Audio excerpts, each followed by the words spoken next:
So, how to rent out your home in the Netherlands. We're going to talk a little bit about today is the following. We're going to talk about Expat Letting Network, the process that we have, but also the difference between renting and selling, right? So I think some of the landlords in here might be concerned or might be discussing internally, okay, do I want to sell or do I want to rent my property? Very important rules and regulations as well. And what is the ideal tenant profile, right? This of course differs, but what are some things to actually look into? Also, when it comes to contract types, very important because entering into an agreement with a tenant comes with its pros and its cons. And also what are your responsibilities as a landlord. Then in the end, we'll have time for Q&A. Again, today's presentation will be shared as well, like the video as well as the presentation. So you'll get an email. And in that email, you'll also get a link for intake calls with one of my colleagues. By the way, maybe good for everyone to know, this is the first webinar we're doing on this matter.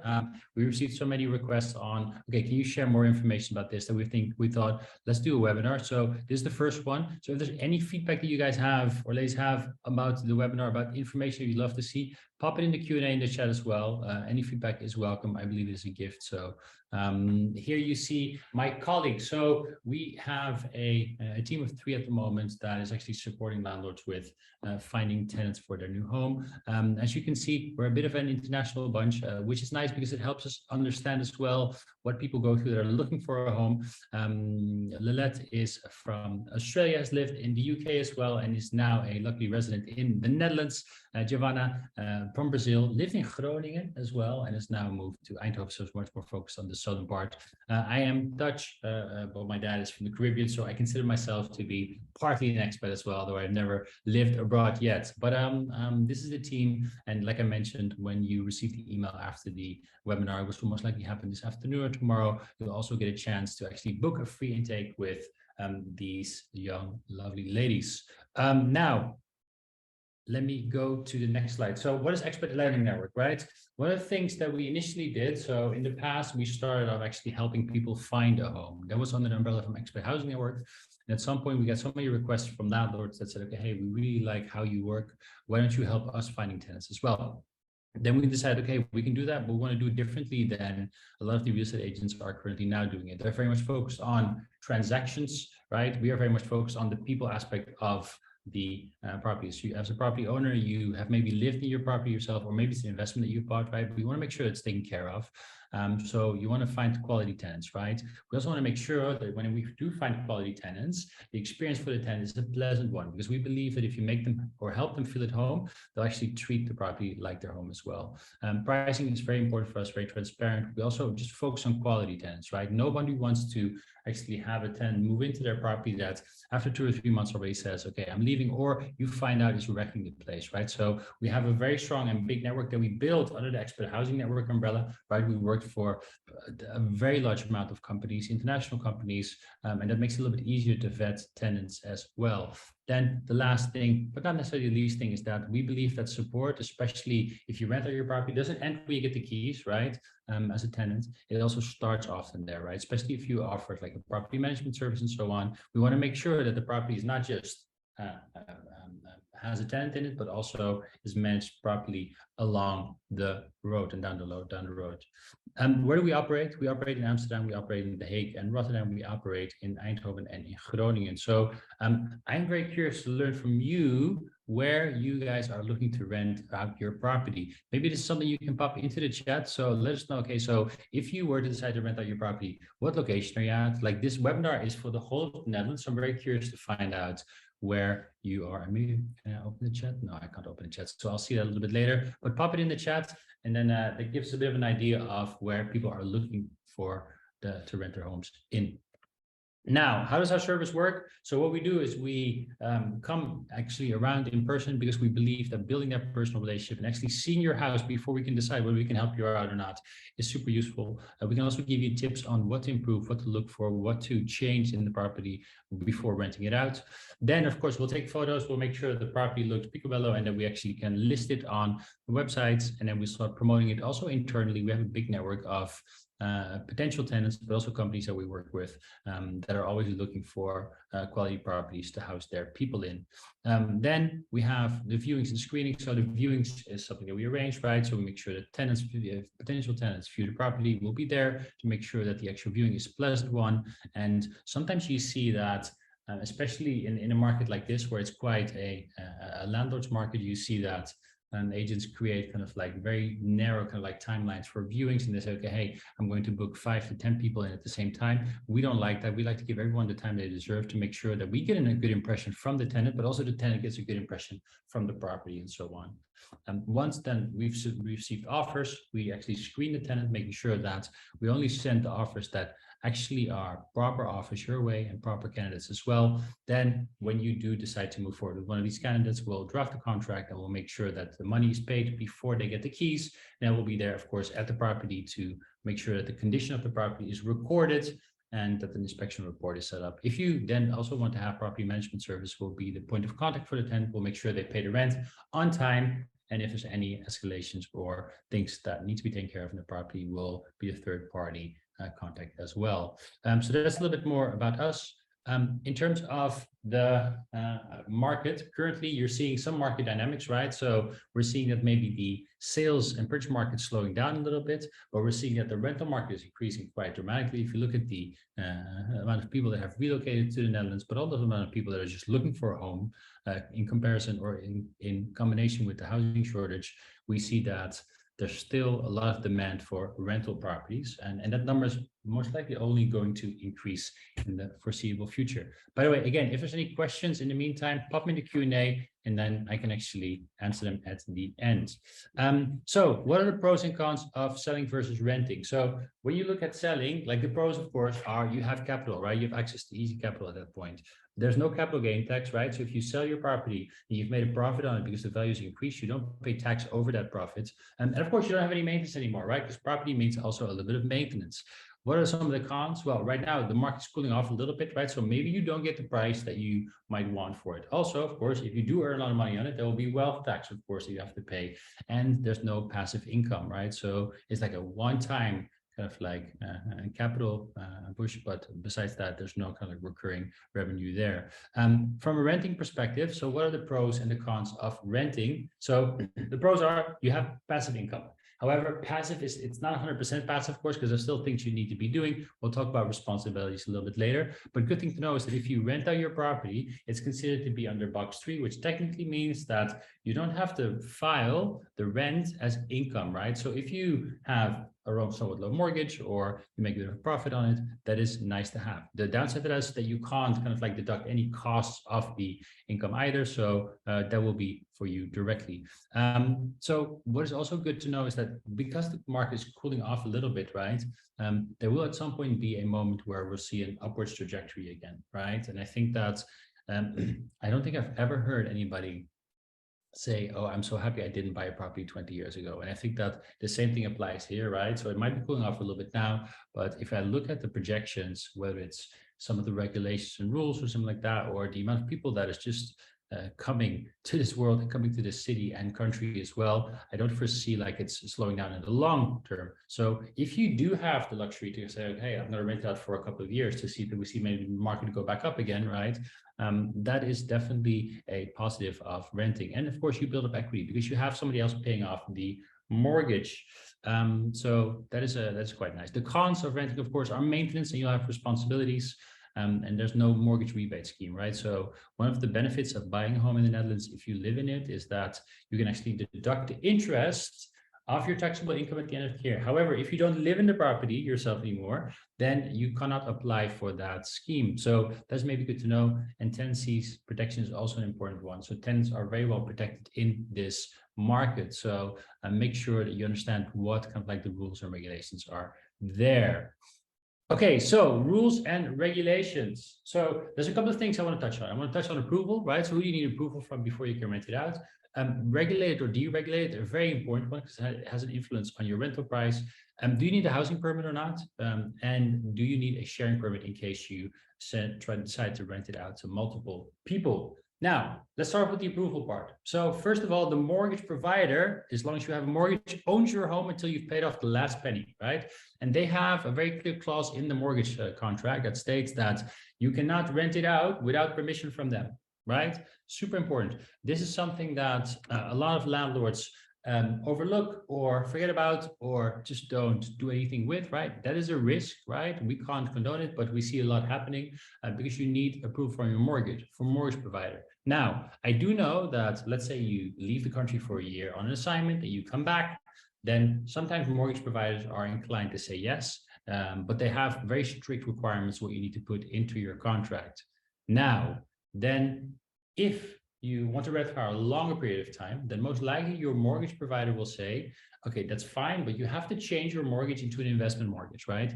Different rules apply for investment mortgages. For example, interest rates go up a little bit, and there's kind of like a deposit or down payment that you need to make. If you have a property that has increased in value over time, then maybe that is no longer necessary because they'll look at the value to loan ratio. But please be mindful of these things. If you decide not to ask for permission, which we see happening a lot as well, there is a risk that if the bank does find out, they'll have you pay a fine, or at some point even tell you to pay the mortgage back in full, right? Because there's a risk. Why is that the case? It'd be good to give you some background information. So if you have a property that you live in, right, the resale value is as per market value, right? And it makes it easier to sell. So for the bank to recoup the investment is much easier than if there's a tenant in it. And this is where tenants are very well protected. You can't always kick a tenant out. So if you have a tenant in your property, first of all, they treat the property in a different way as you would as an owner. The second part is that you can't just suddenly kick them out, right? So if then the bank would have to say, okay, hey, you have to sell your house. You'd have to sell it with a tenant in it. Well, the value of a property with a tenant in it is a little bit lower than the value of a property without a tenant in it. So these two factors make for banks to say, okay, hey, sorry, but there's a risk. Also, the fact that if a tenant suddenly would leave and disappear and you have rented another place or you bought another place, suddenly you have double the cost, right? So that's also something that to be mindful of. So that's why banks are very strict on these things. Then also you have an owner association often. If you have an apartment, then it's part of an apartment complex, then often you have to ask permission from the owner association, or it has to state in the bylaws that you can rent it out, right? So make sure you have a friendly relationship with the owner association. The bigger the building, often the less scrutiny there is, but the smaller the building, and if they have the same staircase that they're using, it might be good to inform the fellow owners in that association. Now, where we are, regulated or deregulated, very, very important, especially because the rules in the longer term, a year and a half from now or 2 years from now might change a little bit.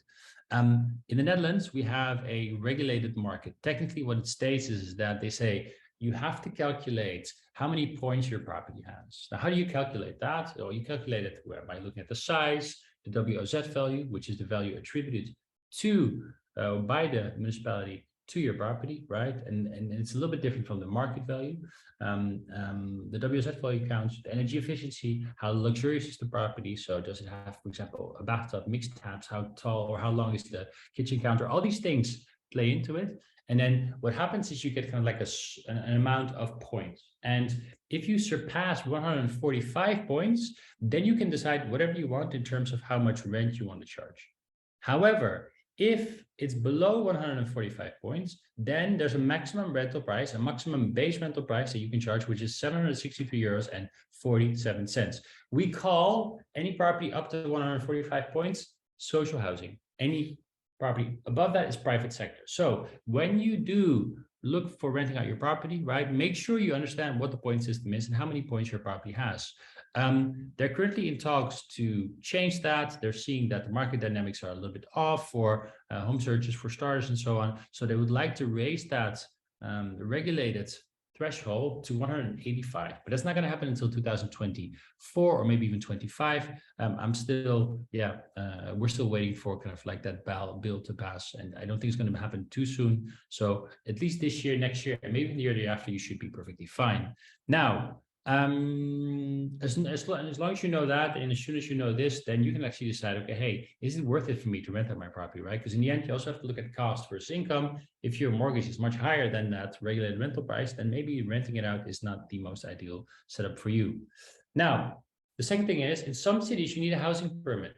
So housing permit technically is something that the tenant would need to request. However, if the tenant doesn't request it, the landlord's also liable for a fine, right? Why is the housing permit in place? The housing permit is in place to protect properties for people with salaries up to a certain amount of money. If, for example, and we had it the other day, we had a property in The Hague where the property amount of points was below 185 points, then we need to request a housing permit for the tenant, or the tenant needed to request that. However, the type of tenants that we could find were restricted. So we couldn't find tenants that, if they were by themselves, earned more than, I think it was 52,000, and if they're a couple, it was 60 something. So what they're trying to do is they're trying to keep kind of like more affordable properties for the people with the lower incomes, right? In Amsterdam, this only applies for the regulated rental sector, or in case the property is under ground lease that has clear conditions, or if there's a private agreement that has a clear condition about the maximum rental price, then you also would need to, or the tenant would also need to request a housing permit. Then in The Hague, it's a little bit different, right? In The Hague, they say anything below 185 points or anything that's below a price of 1,015 should request a housing permit. In Eindhoven, it's only for properties owned by corporations. So this is good to know, because if you do have a tenant that earns too much money and they can't apply for that housing permit, you have to look over again. Or if the government finds out, you could actually be liable for a fine up to 10K. Now, sharing permits. This is an interesting one, because some of the bigger properties are more easily rented out if there's multiple people living in there, right? Let's say you have a property that's on the top end of the budget in your geography, right? Then maybe you want to have 2 or 3 professional shares in there. Now, it's good to be mindful. This is different per municipality. Amsterdam is a little bit more strict than, for example, Eindhoven is. But it is good to know that if you have more than 2 people living in that property that are not from the same household, so you could have a couple and then you could have somebody else moving in with them, then technically that's 2 households, right? And you have 3 people living there, then you would need to acquire a housing or like a sharing permit. Now, in the Amsterdam metropolitan area, we see it happening more and more. What you do need to comply with in order to get that permit is the following. You need to apply with sound insulation norms, fire safety. Communal areas need to be bigger than 11 square meters, plus tenants need to have an individual contract. What I do know is that they're not giving these sharing permits to everyone, right? Especially if it's a neighborhood where there's already a lot of permits given out, then they might say, okay, sorry, but we want to make sure that we keep a certain balance in the neighborhood. So please be mindful of this. I do feel that, like, for sharing up to 2 people, perfectly fine, right? You don't need a permit for that, but for anyone else or above, just be mindful of this setup. Now, when we talk about tenants, right, what is the ideal tenant? I just talked about sharers, and I do believe that they're being stigmatized a little bit. If you have 2 professional sharers, they can be just as good as a couple, right? So I think it is important to keep kind of like somewhat of a broad opinion initially, especially if you have a property that's a little bit more expensive or a little bit more on the top end, right? But there's a couple of criteria that we always touch base upon with the landlord, right? What kind of household are you looking for? Are you looking for a single, a couple, or a family? Then pets, are they allowed? Yes or no, right? Then we look at income. So what we use is a rule of thumb, right? So we say the tenant has to earn at least 3 times the monthly rent. So let me give you an example. Let's say we have a rental price that is 1,500 euros. Then the tenant needs to earn at least 4,500 euros on a gross salary per month, right? A very rough calculation, 1/3 goes to tax, often it's a little bit more, 1/3 goes to living, 1/3 goes to rent, right? Anything else above that is super, but we want to make sure that the tenant can actually afford to pay for the property. In case you have shares, that their combined income should be at least 3 times the rent. You could say, okay, for shares, we want at least 3.5 times the rent. That is perfectly fine, but have a look at the income. In case, because we get a lot of questions from tenants that say, oh, but my parents can be guarantors, or I have a lot of savings, right?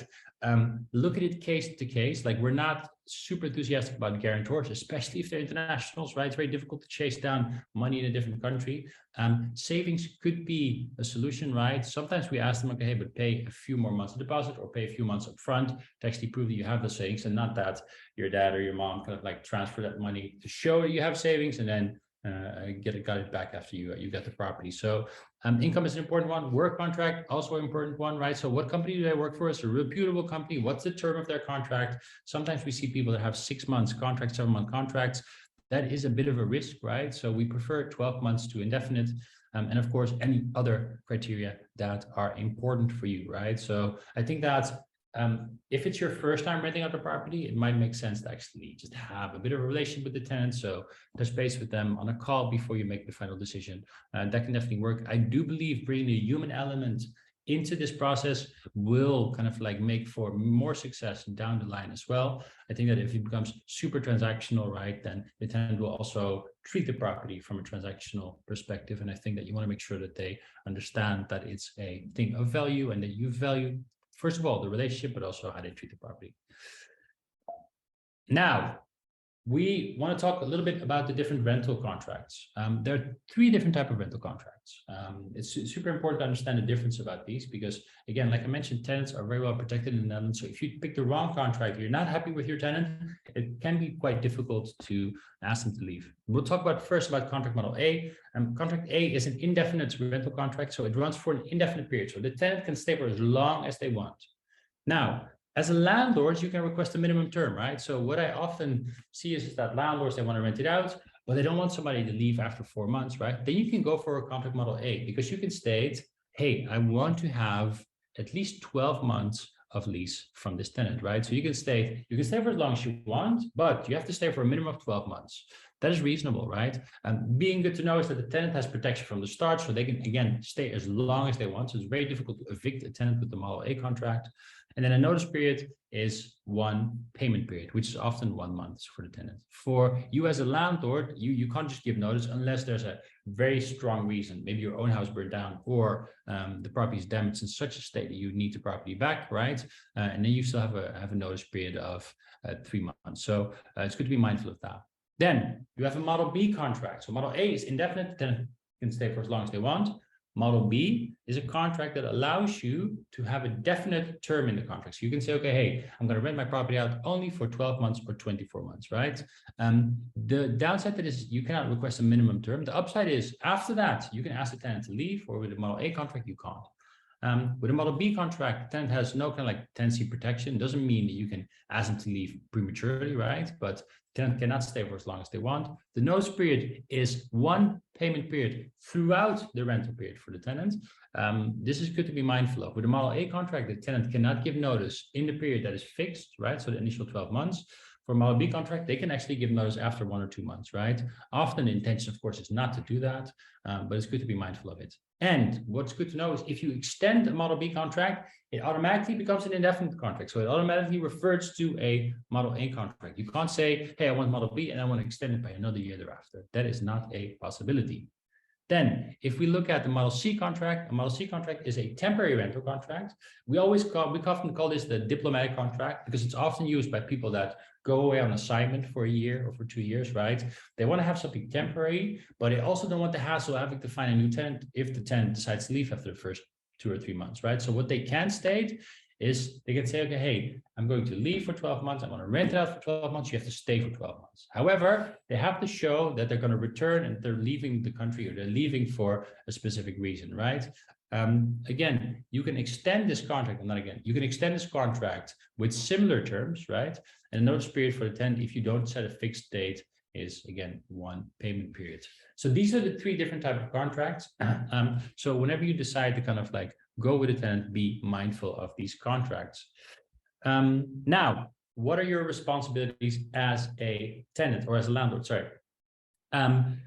The most important thing is like when it comes to fixes in the property, what are your responsibilities? Well, there is an actual declaration that states minor and major repairs. I always like to use the rule of thumb a little bit, right? If it doesn't cost more than a certain amount of money, about 50 bucks, if it doesn't require a specialist, then the tenant can fix it, right? So changing light bulbs, if there's like a tap that's a little bit loose after they've moved in, by the way, right? Then it's their responsibility.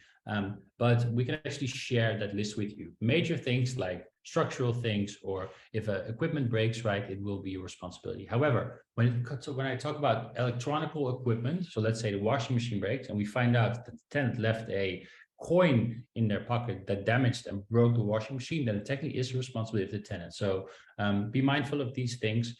Maybe one thing, and I'll add this to the presentation for the next time, is that when the tenant moves in, they have 2 weeks to notify you and the agent about anything that is not working, broken, or stolen.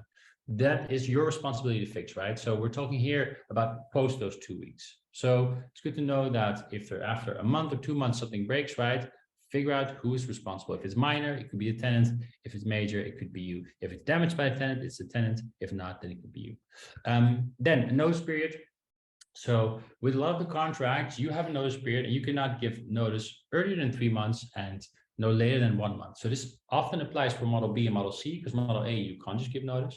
So make sure that you do this. If you forget this with a Model B contract or Model C contract, the contract will run over and become indefinite, right? So very, very important to understand, even though there's a fixed term in these contracts, you still have to give notice. You still have to inform your tenant about the fact that the contract will end and that you would like them to leave.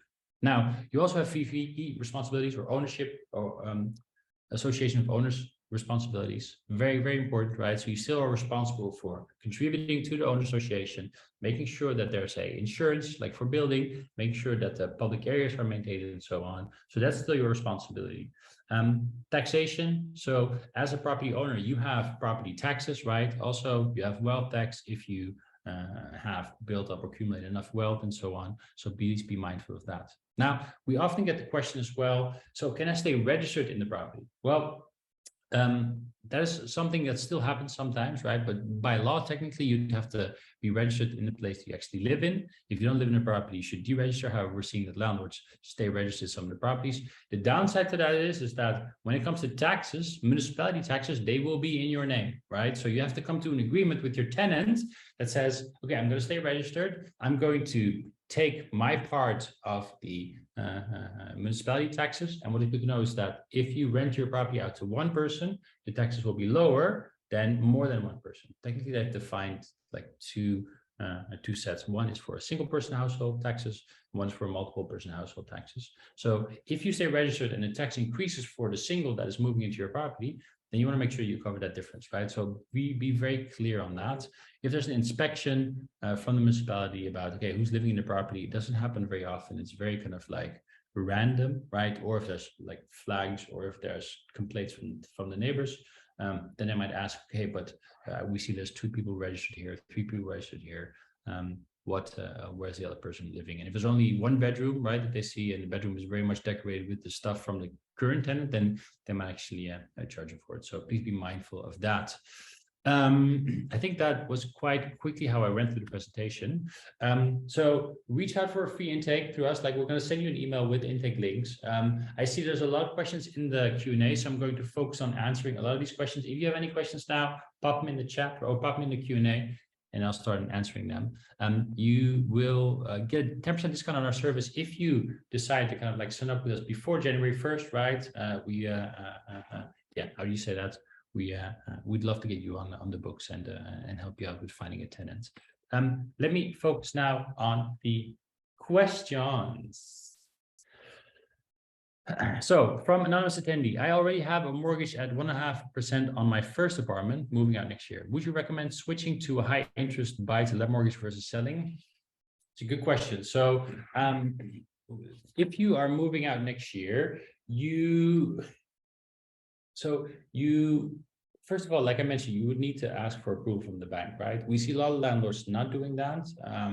You could decide to do that. However, there's definitely a risk involved, so I wouldn't necessarily advise it. If you change it to a buy-to-let mortgage, yeah, your interest rates will increase, right? There will be a little bit more security in that sense, because you won't have to worry about that too much. I'm not sure what the interest rates nowadays are for buy-to-let. I think there's like closer to 5% at the moment, right? They're always like 0.5% to 1% higher than the residence mortgages. So especially if this is the first time that you're renting it out, maybe you could try it out for a year, right? And maybe stay registered in it, or you could technically even deregister, but have a tenant in it without applying for that mortgage. But again, there are some risks involved there. We see it happening a lot though. Technically, professionally, what I should suggest is take the right direction, inform your bank, change your mortgage, rent it out. But we see it happen otherwise in the market as well. Crow, could you touch on requirements or limitations as landlords living outside of the Netherlands? So there are not very much limitations on landlords living outside of the Netherlands, right? So you own your home and you can rent out your home. We see it happen often enough, right? I think this is much more a tax matter. So you would still have to pay your property taxes and so on because you own property in the Netherlands, right?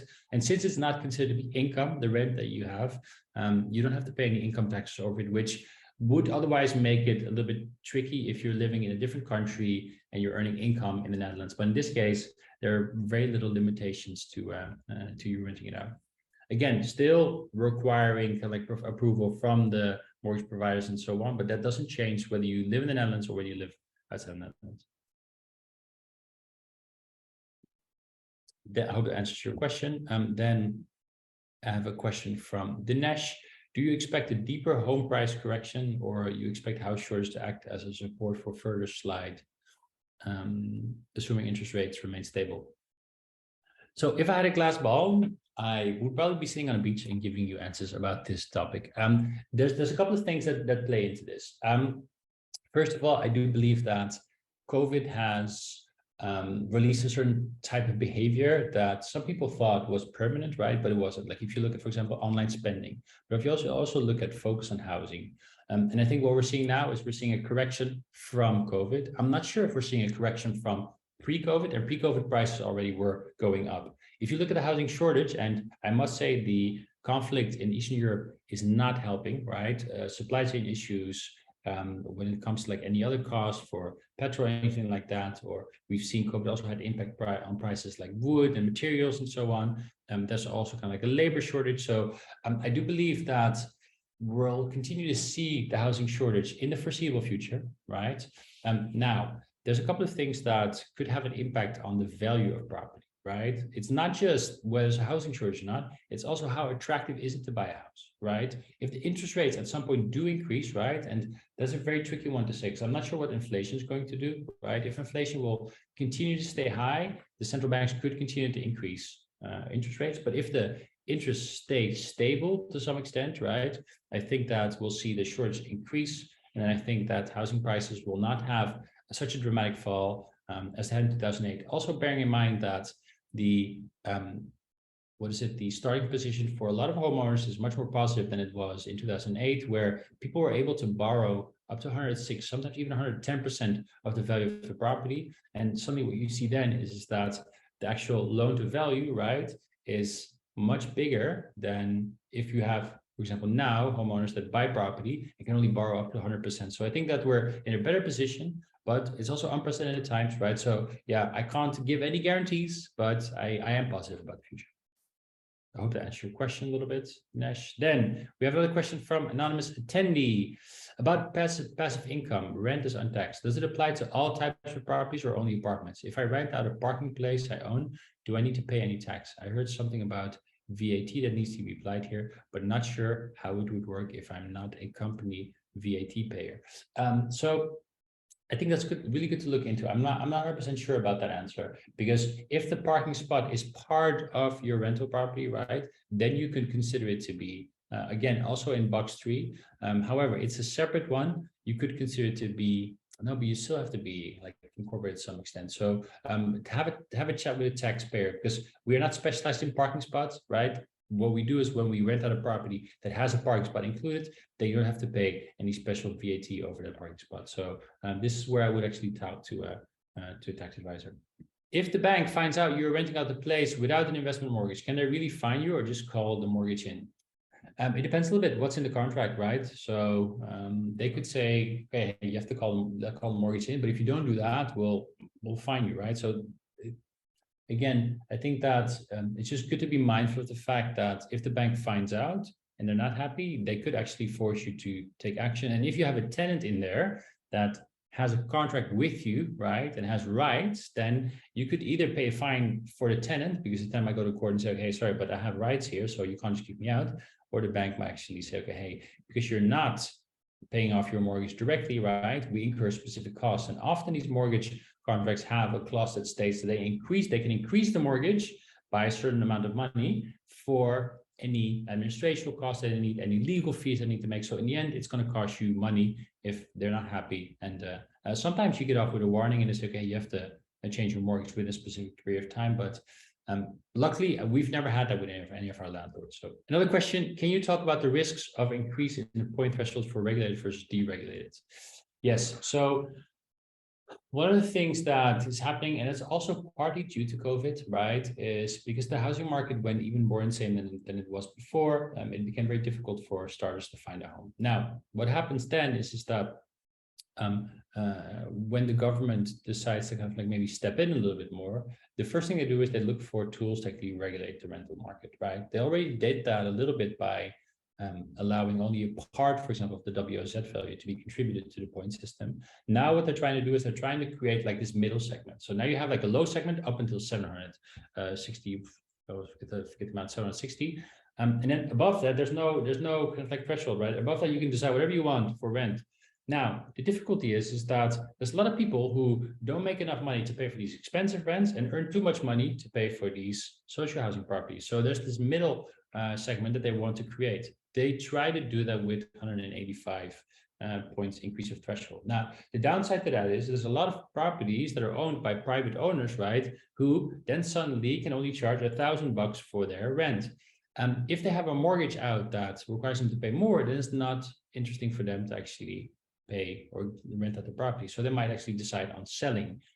If that's the case, then there'll be less properties in the private market, which will mean that the price of those properties could go up. Now, of course, there's all this ever-going battle about market regulations versus deregulation. Let the market kind of like do its job. I'm not sure if that's the solution, right? There has to be like a middle ground somewhere. I'm not sure if raising it to 185 points is a solution. But again, until that bill is passed, which is still a while from now, right? You can actually apply for, or you can get a tenant in under the current rules and regulations. And if, for example, you have a Model A contract and you have a tenant that stays for indefinite and you have a property that is 160 points, for example, you can still charge whatever you want, right? And that still is valid as the contract rolling over. So they can't suddenly say, okay, we're increasing the point threshold, and everyone that has an outstanding contract already has to comply with it. So it's not like you run any risks at the moment, but it's good to be mindful that if you wait too long, if you wait a year, 2, 3 years for renting out your property, then regulations might look a little bit different. Okay, a few more questions. Ooh, there's actually a lot of questions still. So thanks for organizing this. I have 2 questions. How can I buy the house intended to be rented, built by the government, and rent it out? Do you have the historical data of ROI if you rent out a house in a city or in a village? So let's start off with the first question, anonymous attendee. Okay, how can I buy a house intended to be rented? It's built by the government and rented out. I don't know if there's any houses built by the government. If you want to buy a house that is supposed to be rented to people, right? Maybe you're talking about buying a house from a corporation. I'm not sure if that's what you mean. If you buy a house from a corporation, sometimes they include clauses in the purchase contract that state you cannot rent it out for a period of time, right? Very important to know. Also, and one thing, and actually I forgot about to add this in the presentation, is that in some municipalities, there are actually investment criteria before you can rent it out. So in Amsterdam, for example, any property that you buy that has a WZ value of below 512,000 euros, you cannot rent out. In Eindhoven, it's a little bit lower. In The Hague, it's a little bit different, but it's good to be mindful of that. I didn't focus my presentation here on investors. I focused a little bit more on landlords. But I hope that answered the first part of your question. If you buy from a corporation, it could mean that you buy with specific stipulations. Be very mindful of that. If you buy just a property in general, it's supposed to be lived in, right? Then also have a look at these WOZ value thresholds, because they might say you have to live in it yourself. So be mindful of that. The second question, do you have the historical data of ROI if you rent out a house in a city or in a village? So this really depends on the city, the village, and on the different rental property, right? So no, we don't have any historical data of that on just random cities. But if you want to know a little bit more, then do let us know, and just you can talk about this in one of the intakes. Anonymous attendee, my landlord split the cost into 2, basic rent and also charges energy, gas, water, internet. I thought this one is for tax purpose. if I have 3 bedrooms and I also live in 1 bedroom and rent 2 bedrooms, will I be taxed for the basic rent or for the full rental cost? So my landlord split the cost into 2. So basic rent and also charges energy, gas, water, and internet. Yeah, so that's possible, right? So they can charge flat rent, and then if you pay them an advancement for utilities, then that's an amount they can charge. There's no kind of like tax that you pay over energy, gas, water, or internet. There's municipality taxes, right? But that has to be clearly stated if they actually charge you for that or not, and who's responsible for that. So that should be in the contract. I think I have to deal with it with a tenant here. If I have 3 bedrooms and I also live in 1 bedroom and rent 2 bedrooms out, will I be taxed? First of all, you need permission from the landlord to do it. You can't suddenly just do that.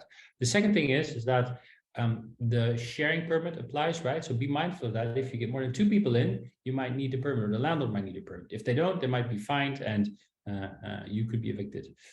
Will you be taxed on what? So if you're living in that property by yourself, the municipality taxes might increase, and that's good to be mindful of for the basic rent or for the full rent cost. So again, if you rent out a property that you're living in yourself, I think it also falls under box 3, so you won't be taxed over the rental income, right? Technically, you could just be considered to live in there together with fellow tenants, right? And paying the bills of the main landlord. So I hope that answers your question a little bit. Mindful of time, we have 15 minutes left. There's still like about 30 open questions, so I'll see if I can answer them all, and otherwise don't hesitate to book in a free intake with one of my fellow colleagues. We'll be able to answer some of these questions as well. What if the points threshold changes after the property is rented out? Yeah, don't worry about that. Like then the contract you have still is relevant and still leads. So it's not like they can change it and then you have to suddenly comply with that new rent. For a fixed rental contract, is there still a risk for the owner of a tenant not vacating under tenancy rights? What should we be aware of? So if it's a fixed contract, let's say it's a Model B contract, right? The only risk that you have is that if you don't terminate in that time frame, no sooner than 3 months, no later than 1 month, and if the tenant doesn't receive that message, right, then you could have a tenant that wants to stay for indefinite, right? So please be mindful of that. Is there any other risk? No, not really, right? Because you have a very clear contract, so they would lose out in court. If you rent a parking space within the house where you live, is this still considered as passive income? Yeah, technically yes, because it's considered as one, right? Often you can't separate the two either. So this could be mindful. For an apartment of average standards, what's usually the minimum size of it in MT to exceed those 145 points? That's a really good question. So it really depends, because your energy label has a very important rating as well, has a very important influence on the points. So I would be mindful of anything. And again, this really depends also on what city you live in, right? Because the WZ value also counts, and the WZ value in a city like Eindhoven is lower than a city like Amsterdam. So be mindful of that. I would definitely like double, triple check it for any property below 50, 60 square meters. Is housing permit needed in Maastricht? As there are lots of students and none of housing, the town hall asks people to rent their home if it's not in use. That's a good question. I don't really know about the rules in Maastricht, so I'd have to look that up, but I'm happy to do that and answer any questions during an intake call.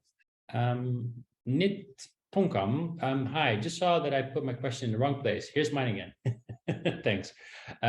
Is your service also covering letting out only part of a house? E.g., I have a house with 3 floors, ground, first and second floor. I wish to let out a room or the whole second floor for renting. So we do have a minimum threshold, right? So if you want to rent out a room for 600 euros, like my suggestion would be do it yourself.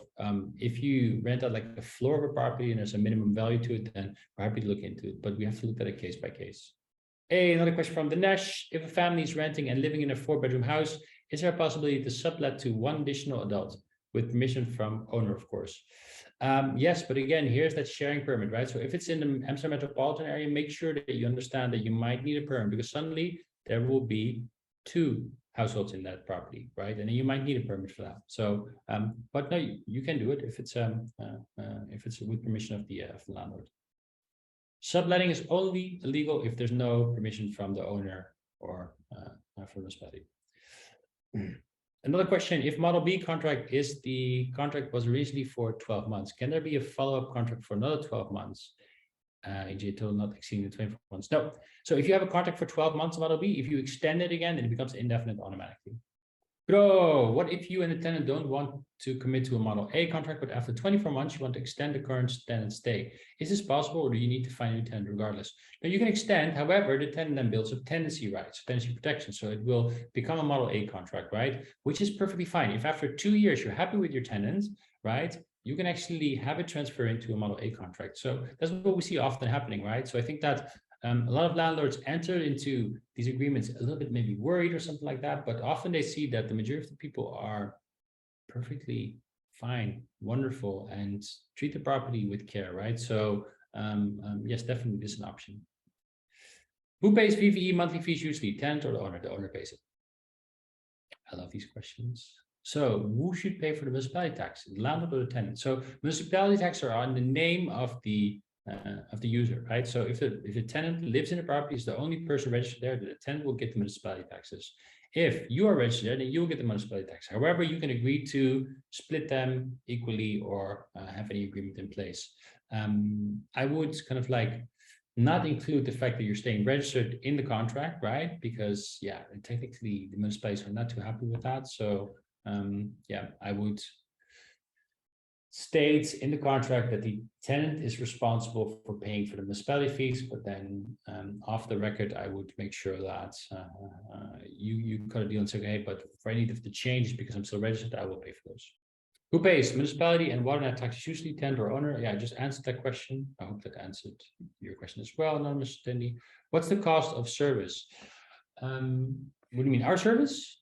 So we, if you're talking about our service, we charge 1 month of rent for tenancy placement, and we charge 5% of the monthly rent for property management, which includes us managing the rent, make sure the rent's paid on time and so on, any escalations, and being the point of contact for the tenant.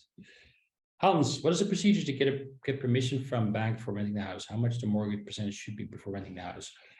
So first of all, I would talk to the mortgage broker that you got the mortgage from, right? Get their advice on how to best approach it, right? My suggestion would be to have a very clear case to say, okay, hey, maybe you're moving in with a partner, maybe you're moving away for a specific period of time. Try and define that, right? And then you'd have to inform your bank. And then often what they say is, okay, hey, because the value of your property when you rent it out is a little bit lower, right? And we can't give you the full value if you rent it out. The down payment should be anywhere between 20 to 30%. If the value of your property has increased versus where your initial mortgage was. So let me give you an example. Let's start with a really clear example, right? So let's say you buy a property for 100,000 euros. It's not possible in the Netherlands, but let's say you do that, right? 100,000 euros. And the value of your property has increased to 130,000 euros. Then you kind of like have built already a substantial threshold to say to the bank, hey, the value of this, like I only have a mortgage of this. If I would change the mortgage, right, to buy-to-let mortgage, I've already technically have that down payment taken care of. So that's good to be mindful of. How much is wealth tax? That's a good question. So the majority of the landlords that we have don't have this because they still have an outstanding mortgage on their property, which is often more than half of the amount, and then it cancels each other out. Wealth tax, I thought it was 2%. Oh, I should know. So I'll get back to you on that, but I thought it was 2%. See, I don't apply to that, so not rich enough yet. Another question, is property tax and wealth tax the same thing? No, property tax is something that the municipalities charge. Wealth tax is something that the government charges. What would be the cons of renting your property out on your own without getting help from a makelaar, assuming I can already find trustable tenants? So again, it's not rocket science what we do, right? I do think that make sure you understand the contract, make sure you find the right tenant. And if you have the time for it, you can do it all by yourself if you want to, right? But make sure that you understand where you're getting yourself into, you vet the tenant correctly, and you have a very clear contract is something that I think is definitely added value of an agent. Pros and cons of renting out a house versus apartment. I think the amount of maintenance, I think that the amount of potential candidates, right? A house is often a little bit more expensive and applies mostly for families and so on. It depends a little bit on what geography you are, but apartments are somewhat easier to manage and easier to rent out. However, you have an owner association you have to deal with, right? So you might not get approval, you might have angry neighbors like that. Whereas with a house, there's less chance of that. 7 minutes left. What is the difference between market value versus WZ? So WZ value is a value attributed by the municipality to your property. They look at raw data. They don't look at your specifics. If you manage to renovate your property, then they don't look at all that stuff, right? So it's often a lower value than the market value, right? Which is good because your taxes are linked to that, your property taxes and so on. So that's the difference. The market value is supply and demand, right? So what will you be able to get for your property if you would sell it now? So that's the difference. Does the bank pay for renovations on a rental mortgage like the normal mortgage? So I don't know exactly. You'd have to ask a mortgage provider that, or a mortgage advisor that. I don't think they would. I don't think they would. I think that the risk for a buy-to-let mortgage with regards to any renovations will be yours. If you want to like increase the value of your property and use renovations for that, they might be open to it, right? But if it's to fix something that's broken during the stay of your tenant, I think the responsibility will often be yours. They could maybe transfer it to like more like a personal loan or something like that, but that's something you have to talk to a mortgage broker or a financial specialist with that. Anonymous attendee, we are 2 people in the mortgage, not a couple. If one leaves abroad, the mortgage remains as is. And what are the implications if you rent out one of the rooms when one owner is still in the house? So if you're still living in the house, right, then I think that you need to be worried a little bit less about, hey, I see somebody familiar in the group. Hi, Cesar, good to have you in the chat. By the way, it might be good to know. So there's a few mortgage questions in here. Cesar is one of our partners. He is from Mr. Mortgage. So if you have any mortgage questions about this, pop in a chat with Cesar. We'll put it in the. I'm not sure if I can add in the chat. No, I don't have to have the chat, but Mr. Mortgage, check them out. They're wonderful. Sorry, back to your question. If one leaves abroad, the mortgage remains as is, and what are the implications if you rent out one of the rooms when one owner is still in the house? Hey, this is a perfect question for Cesar to answer. So my suggestion would be touch base with Mr. Mortgage or any of the other mortgage brokers to actually get answer to this question. Then Adam, I own an apartment. I want to buy a house. Of course, after buying a house, apartment would be rented out. Does it, and how it impacts my mortgage deal for a house? So I think this is covered by some of the answers I just gave a little bit earlier. If you rent out your property without approval for a mortgage, it might make your mortgage provider not too happy. If you change your mortgage to a buy-to-let mortgage, your interest rates might increase and you might have to make a down payment. So that I hope answers your question a little bit. Then with the type A contract, what is the correct way to close the contract with the tenant? So with type A contract, you can't terminate as a landlord unless you have a very, very strong reason to do so. And often like most reasons are not strong enough, right? So again, like I mentioned, if your house burns down or if it is damaged in such a way that it needs proper renovation so the tenant can't live in there, then you can actually terminate the contract. In any other case, you would have to sit down with the tenant and ask, okay, hey, I would love to use the property again. If I help you find something new, would you be able to, or would you be open to terminating the contract? Again, that's why I believe in building a really good relationship with your tenants, right? I think it helps down the line, whether there's something wrong with the property or whether there's something right with the property or whether it's like contract term that you want to kind of like terminate. So that's the answer there. Can you please share with us a list of tenant owner responsibilities or at least criteria? So we can share the list of minor and major repairs for sure. Yeah. Can I sell my house while the tenants are still living there? Yes, you can. Most of the contracts state that if you were to decide to sell the property, the contract will move over to the new owners. However, please be mindful that the property value might be lower than if you were to sell it empty, right? Also considering that there's less people that would be paying for a property like that, because the majority of people looking for a home are looking for a home to buy, to live in themselves. How come there are in Amsterdam so many studios of 20 30 square meters for rent for 1,500 euros a month, not within the social housing limit of those 800 euros per month? Yeah, that is a good question, right? So I think that one of the things that we saw increase dramatically was some DWZ values in these areas, right? I think that if they were to come on the market again, they might be hard pressed to actually be rented out for 1,500 euros. Second thing is like not all landlords and letting agents comply with the law, right? So some might actually be charging more than they can or should or allowed to charge. So I hope that answers your question a little bit. How often can you check your apartment per year? For let's say to check whether it does not become a Drug plant. So this is something you can add into the contract. You can say, okay, hey, like we'd love to check in on you, or like to come by every 3 months, right? Every quarter. Again, this also is super useful to build a relationship with your tenant, right? It's not strange to add a clause like that in the contract. Not monthly, I wouldn't do that because that becomes a little bit too stalkish, but definitely once a quarter could work. 2 more questions. ABN AMRO is now allowing to transfer existing mortgage to a rent mortgage for 1% more if you move within the Netherlands. Any comments on this? Thank you. Again, this would be a mortgage question, so I would love for you to talk to a mortgage broker to help you out with this. I'm not a financial specialist, right? So when it comes to the different offers from the different banks, this really depends on also the small lenders and so on. So talk to Cesar and his team. We love working with them. Made it 1 minute before. Thanks a lot for all the questions, everyone. I really appreciate having everyone here. I hope it was a useful webinar. Have a lovely day. Again, we'll send the webinar out. We'll send links as well. So if you have any questions, you know where to find us. Take care. All the best. And we'll be in touch.